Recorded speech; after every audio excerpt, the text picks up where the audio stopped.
Let's discuss the mix window layouts. If you go underneath the Windows menu, you have the ability to switch to your mix window as well as your edit window. Now notice there's a very popular command that you're going to take advantage of. That's command equals. This allows you to switch between these two windows very easily. You also may want to take advantage of command tilde, which is a Mac OS X command. This allows you to switch or rotate between multiple windows that are shown within an application. So if you had Safari open and you had 3 windows, you would rotate between those 3 windows. Very useful.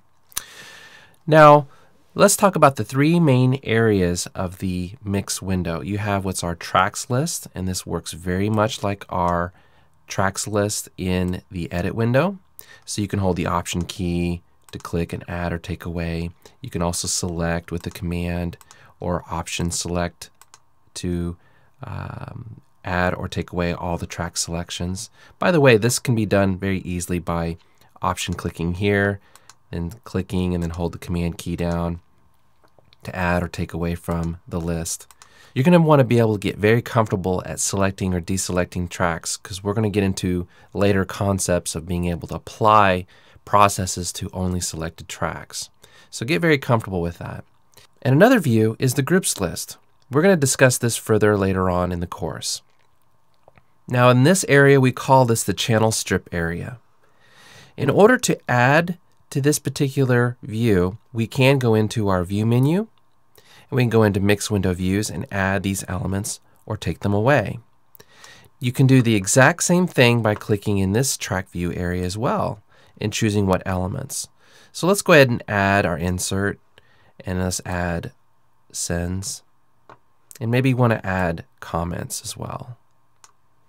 So this allows us to control our layout and view of the channel strip.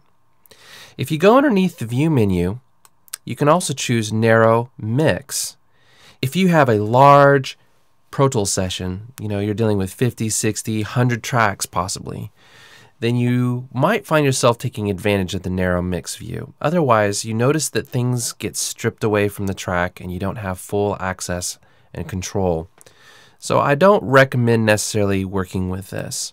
So I could go back into full view there. And then the last thing I want to talk about is track color. Now this is a favorite for most people. When you're getting into track colors, this allows you to label tracks according to groups. So you could have your drums in a blue color, you could have your vocals in a red color, and so forth.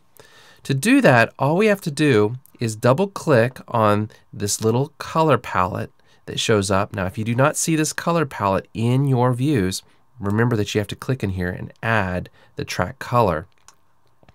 Then you can double click on this. You've got your track color options. Now in order to actually change all our tracks to a certain color, you have to click on this little icon right here, and then you can change the saturation. You can choose how much you want to have that. So it's based on track selection. So right now I have these 3 tracks selected, and if I choose yellow, notice that those only will switch, not all of them.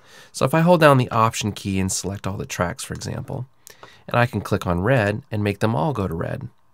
So this is a lot of fun because you can now see that working with Pro Tools can be very visual instead of just seeing a huge set of tracks that look gray.